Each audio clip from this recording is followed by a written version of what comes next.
Kalau perang itu adalah militer melawan militer.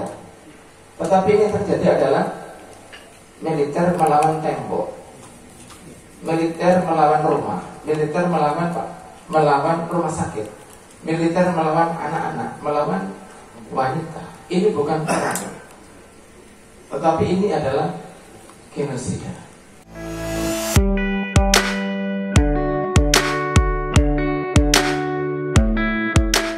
Bismillahirrahmanirrahim. Assalamualaikum warahmatullahi wabarakatuh.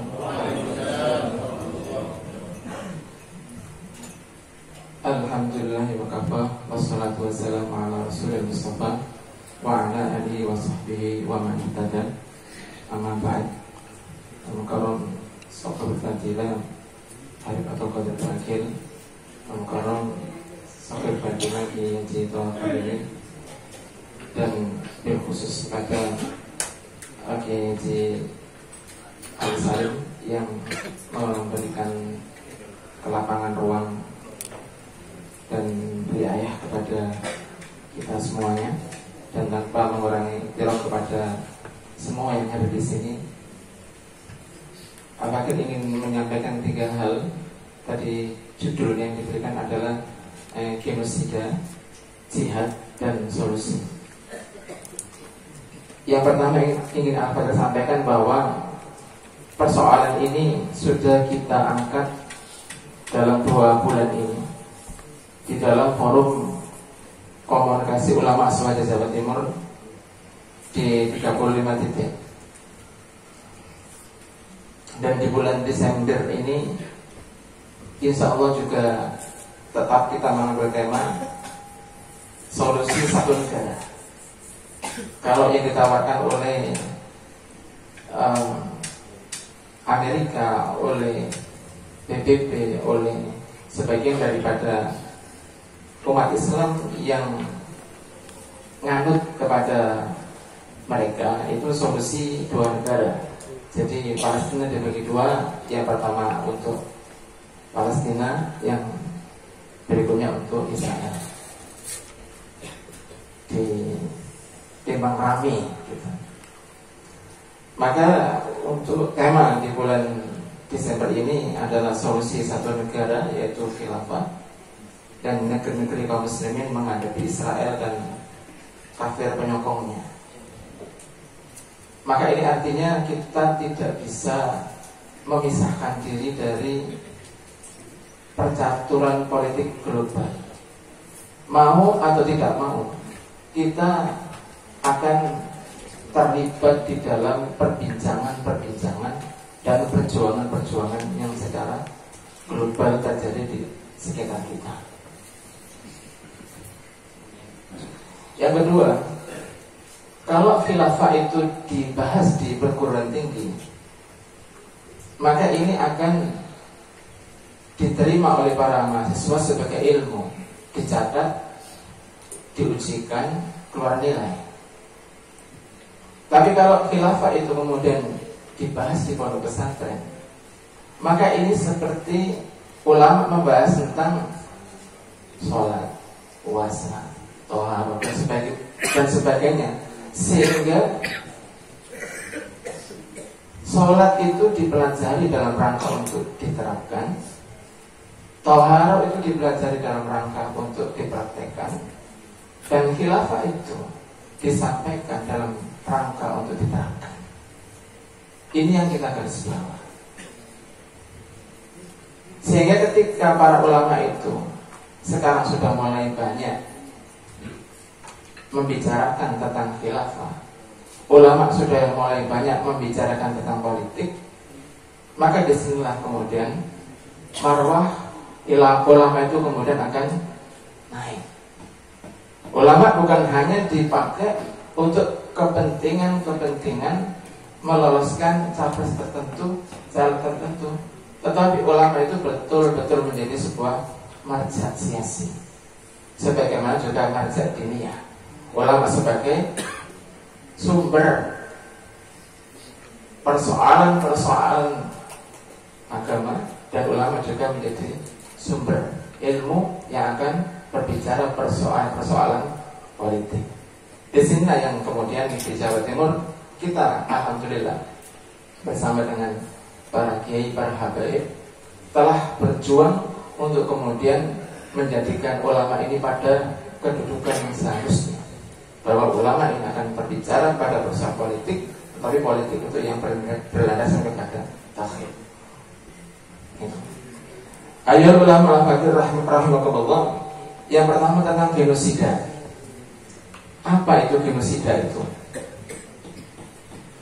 Definisinya, genosida adalah pembantaian besar-besaran secara sistematis terhadap satu suku bangsa atau sekelompok suku bangsa dengan maksud memusnahkan atau membuat punah bangsa tersebut. Jadi tidak sekedar membunuh 1-2 orang, tetapi ini betul-betul memusnahkan sebuah kelompok, sebuah entitas. Entitas itu kelompok. Apa yang terjadi di Gaza itu telah membuka mata. Bahkan banyak dari kalangan masyarakat Amerika itu menolak presidennya. Joe Biden ditolak, mereka tidak rela pajaknya dipakai untuk genosida. Mereka tidak rela pajaknya dipakai untuk membunuh penduduk Gaza. Yang sebagian besar yang terbunuh itu adalah wanita dan anak-anak. Banyak kemudian video-video yang beredar pada mana tentara IDF itu dihancurkan. Tank-tank mereka itu kemudian dikirimi bom dari titik nol, langsung ditaruh kemudian diledakkan, yang menunjukkan keberanian para mujahid Hamas dalam hal ini serta beberapa kelompok yang lainnya. Maka kemudian sebagian penduduk Eropa, penduduk Amerika itu kemudian mulai benci terhadap kebijakan presidennya. Kenapa ini bukan perang? Kalau perang itu adalah militer melawan militer, tetapi ini terjadi adalah militer melawan tembok, militer melawan rumah, militer melawan rumah sakit, militer melawan anak-anak, melawan wanita. Ini bukan perang, tetapi ini adalah genosida, genocide. Negara-negara yang melakukan genocide itu Amerika, itu pernah membantai atau memusnahkan penduduk asli Amerika, yaitu Indian. Pada tahun 1492 Columbus datang ke Amerika, yang awalnya jumlah penduduk Indian itu 15 juta, hanya tersisa 5 juta. Berarti 10 juta hilang. Kejam membuatkan 10 juta itu banyak. Suku aborigin yang sekarang tinggal di Amerika, tinggal di Australia, itu tinggal 3,1%. Inggris telah mendatangkan penduduk baru yang mendiami Australia. Jadi Amerika mempunyai sejarah kelam genosida, Inggris juga melakukan genosida, Jerman Holocaust Hitler itu telah membantai masyarakat Yahudi 6 juta.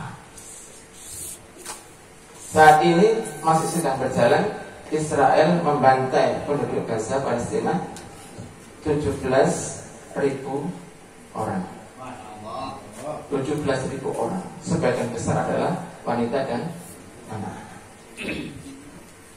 Tentu kalau kita melihat realitas seperti ini, hati kita ini panas. Tapi kita ada di Madura, kita ada di Jawa Timur, gak punya kekuatan untuk terbang ke Palestina. Ada banyak tembok, baik tembok itu fisik ataupun tembok itu tembok politik. Bahkan negeri di sekitar Palestina, penduduknya itu tidak mampu untuk melewati jalur Gaza, melewati tembok Gaza, karena itu tembok pintar. Jadi tidak sekedar tembok yang berdiri 9 meter, tapi itu dalamnya juga ada besi, dalam tidak bisa ditembus. Dan kemudian ada kalau dia dirobohkan itu arah senjata akan ke arah pada yang merobohkan itu. Tidak sederhana yang kita bayangkan. Gitu. Sehingga tembok ini telah menjadikan masyarakat Gaza ini tidak bisa keluar dan tidak bisa masuk. Dia di situ untuk kemudian dihancurkan oleh Israel. Kemudian ayat ulama rahimahullah, bagaimana dengan negeri-negeri yang lain? Yaman berusaha untuk mengirimkan pasukan, tentu melewati negeri yang lain. Itu tidak diizinkan lewat udaranya, lewat wilayahnya oleh negeri-negeri yang lain. Berarti apa? Ada halangan politik. Ada halangan politik. Termasuk bagaimana Saudi Arabia juga mempunyai perjanjian tertentu dengan Israel, sehingga kemudian masyarakatnya tidak mampu untuk datang ke situ. Kemudian militernya tidak dikirim untuk melakukan bantuan kepada saudara-saudara kita di Palestina. Maka ayat ulama al-Fajr rahmatullah, tembok Gaza adalah merupakan penghalang. Yang kedua adalah nasionalisme. Nasionalisme. Kita bicara tentang nasionalisme itu bukan berarti kita berbicara tentang cinta tanah air. Ini hal yang sebagian saja. Cinta tanah air itu nggak usah diajari, pasti cinta, pasti. Jangan kata tanah air, pekarangan saja. Kalau kita memiliki warisan dari orang tua itu akan kita bela. Betul nih? Ini ada patokan milik kita, sertifikat milik kita, direbut sama orang lain, itu pasti akan kita bela. Itu tidak perlu diajari kalau umat Islam harus mencintai tanah airnya. Yang sedang kita bahas tentang nasionalisme adalah ikatan nasionalisme, ikatan yang menjadikan dasar antara kita dengan warga Palestina. Ikatannya apa? Kalau kemudian yang digemborkan adalah ikatan nasionalisme, maka kita mengatakan Palestina urusan mereka, Indonesia urusan kita. Karena ikatan kita bukan ikatan akidah, tapi ikatan kita adalah ikatan nasionalisme. Maka kalau kita bicara tentang kita menolak nasionalisme, itu yang dimaksud adalah kita menolak nasionalisme sebagai ikatan. Ikatan kita apa? Ikatan kita adalah din. Ikatan kita adalah agama. Ikatan kita adalah tauhid. Inilah yang harus kemudian disampaikan para ulama kepada seluruh muhibbinya. Sehingga kemudian Indonesia dengan Palestina ini hanyalah berbeda tempat saja, seperti Surabaya dengan Madura. Tapi secara akidah perasaannya sama. Palestina disakiti, kita sakit. Palestina dibombardir, kita masih sedih. Jadi inilah yang harus kemudian kita lakukan. Sehingga ikatan nasionalisme ini menjadi penghalang berikutnya. Berarti apa? Penghalang politik. Penghalang politik. Sehingga negara itu kemudian tidak melakukan upaya untuk membebaskan Palestina itu karena merasa bukan negaranya, tidak ada amanah. Padahal di Undang-Undang Dasar 45 itu dijelaskan apa? Menolak penjajahan dari bahwa kemerdekaan adalah hak segala bangsa, dan oleh sebab itu maka penjajahan ini harus dihapus, bukan harus dikecam. Tidak ada tulisan harus dikecam, tapi harus dihapus. Cara menghapus ya kemudian penyakitnya itu harus dihilangkan. Israel harus dihilangkan, dilenyapkan. Sehingga ini tidak sekedar konsep.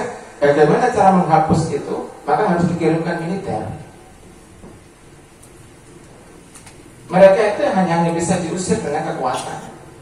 Bagaimana untuk menghapus? Harus dilemahkan, sehingga kekuatan politik yang diterapkan oleh negara-negara kaum muslimin ini akan menghalangi bagaimana minyak kaum muslimin tidak sampai kepada Israel, perdagangan mereka diganggu dan sebagainya, itu kemudian akan memudahkan.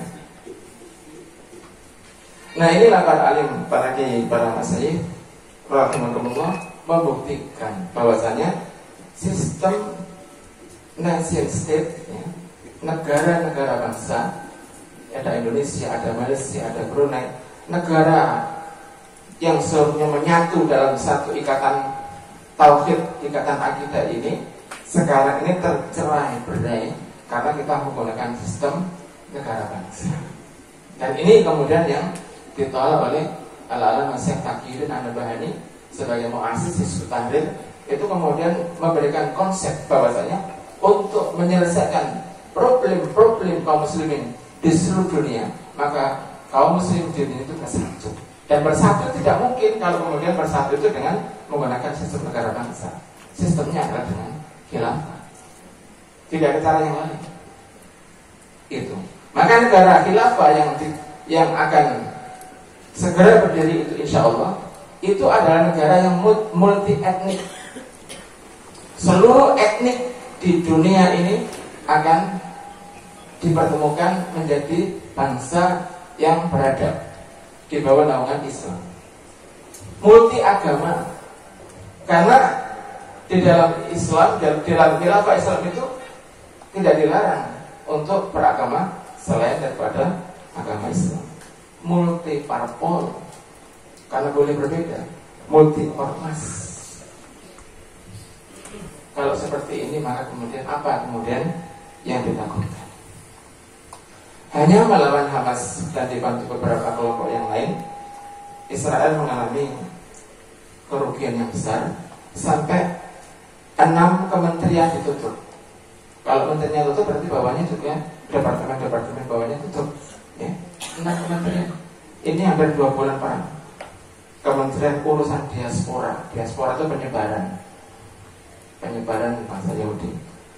Kementerian urusan Yerusalem, Kementerian Warisan Budaya, Kementerian Pemukiman dan Misi Nasional, Kementerian Koperasi Regional, dan Kementerian Kesejahteraan Sosial. 6 kementerian itu sekarang itu ditutup. Maka yang perlu kita lakukan sekarang adalah bersungguh-sungguh untuk kemudian menyampaikan khilafah ini seperti kita menyampaikan tentang wajibnya sholat, wajibnya puasa. Karena tanpa cepat-cepat khilafah berdiri, maka Palestina itu juga akan semakin tertunda-tunda. Sebab Palestina itu disokong oleh negara-negara kafir yang lainnya. Ini problemnya sebenarnya sederhana. Kemarin, ya, kalau dikatakan Hamas itu sebagai kelompok paling radikal, ya, kelompok teroris. Tapi dengan kemarin ada tawanan yang viral itu, salah satunya yang viral itu namanya Maya. Ya, tawan itu namanya Maya. Ketika dia dibebaskan, maka satu kata beberapa detik yang dia katakan adalah goodbye syukron. Goodbye syukron. Tawanan dibebaskan, tapi dia dengan wajah yang senang, wajah yang ramah, menunjukkan tidak dikerasi sama Hamas. Itu dia mengatakan goodbye syukron. Ini kemudian viral di seluruh dunia. Ada seorang reporter dari Amerika mengatakan si Maya ini telah menemukan the real man. Real man itu adalah wong lanang, laki-laki yang sesungguhnya. Dia tidak temui the real man itu di IDF. Dia tidak temui the real man itu di Israel. Tapi dia menemukan the real man itu di kelompok Hamas yang dikatakan radikal, tiba-tiba menjadi inilah laki-laki yang sesungguhnya. Gagah pada medan pertempuran, tetapi dia itu lemah lembut kepada para tawanan. Akhlak Islam itu telah sampai ke jantung orang-orang di Amerika, di Eropa. Kebenaran itu kemudian telah sampai, sehingga yang menjadi beban kita itu adalah menyampaikan kebenaran ini. Kalau kemudian khilafah itu masih dianggap sebagai soal yang radikal dan seterusnya, maka kebenaran ini belum sampai kepada yang bersangkutan. Maka tugas kita adalah menyampaikan tentang kabar gembira ini, bahwasanya khilafah itulah yang sesungguhnya yang akan mampu merealisir pembukaan Undang-Undang Dasar 45 itu. Jadi tentang keberanian, tentang akhlak, dan kita tidak mendapatkan the real man, laki-laki yang sesungguhnya pada partai-partai politik, demokrasi, dan jangan pernah berharap, tidak akan pernah ketemu. Karena mereka itu menjalankan sesuatu berdasarkan pada akidah, berdasarkan pada keyakinannya, bahwasanya tidak didasarkan kepada perintah Allah Subhanahu wa Ta'ala. Sehingga para alim, para kiai, para masyayikh rahmatullah, yang kita lakukan adalah mempertemukan jihad di Palestina, kemudian mereka berjihad saat ini, lalu kita di sini menyiapkan persoalan-persoalan yang membackup, yaitu persoalan politik. Tidak bisa ini kita tidak bahas. Dulu Panglima Sudirman di medan tempur, tapi para politisi rapat di tempat-tempat khusus, terus rapat persoalan politik, sehingga apa? Hasil daripada pertempuran itu kemudian menghasilkan sebuah keputusan politik sampai kemudian negeri ini merdeka. Sehingga kalau kemudian mengapa kita bicara politik, mengapa politik harus seperti Islam? Karena itu tidak hanya kewajiban, tapi itu adalah merupakan kebutuhan. Yang terakhir,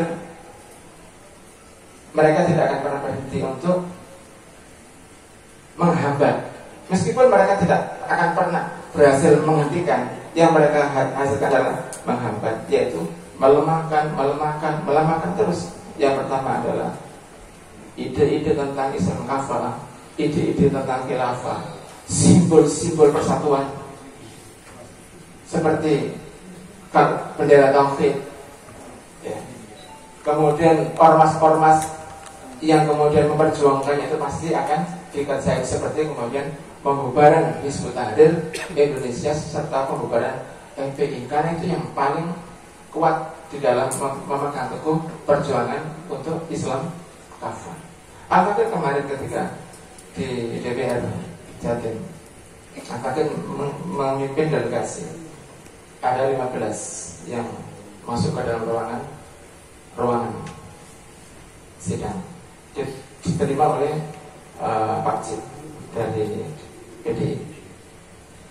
Belum pernah Al-Fakir masuk dalam ruangan sidang, itu yang menerima itu sebagian besar bajunya coklat. Biasanya itu bajunya ya baju staf. Ini kok banyak polisi di dalam gitu. Harusnya kan polisi kan di luar, tidak di dalam begitu. Ini ada apa? Begitu.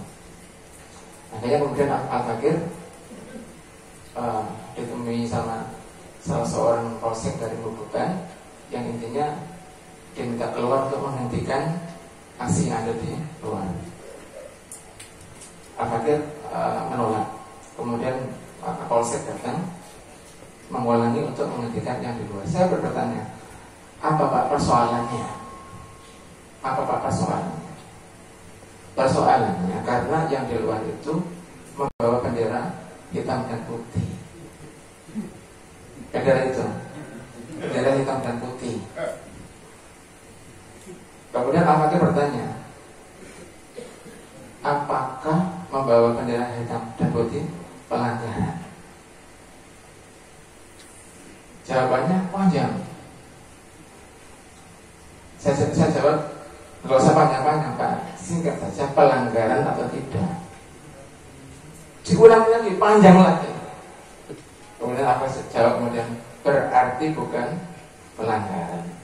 Jadi jangan tidak bisa memaksa Al-Fakir untuk menghentikan aksi yang di luar gara-gara yang di luar itu membawa bendera hitam dan putih, yaitu bendera tauhid yang merupakan bendera yang akan menghimpun seluruh kekuatan kaum muslimin, sebagaimana akidah kita Al-Quran itu menghimpun kita Bendera tauhid menghimpun kita, khilafah itu menghimpun kita.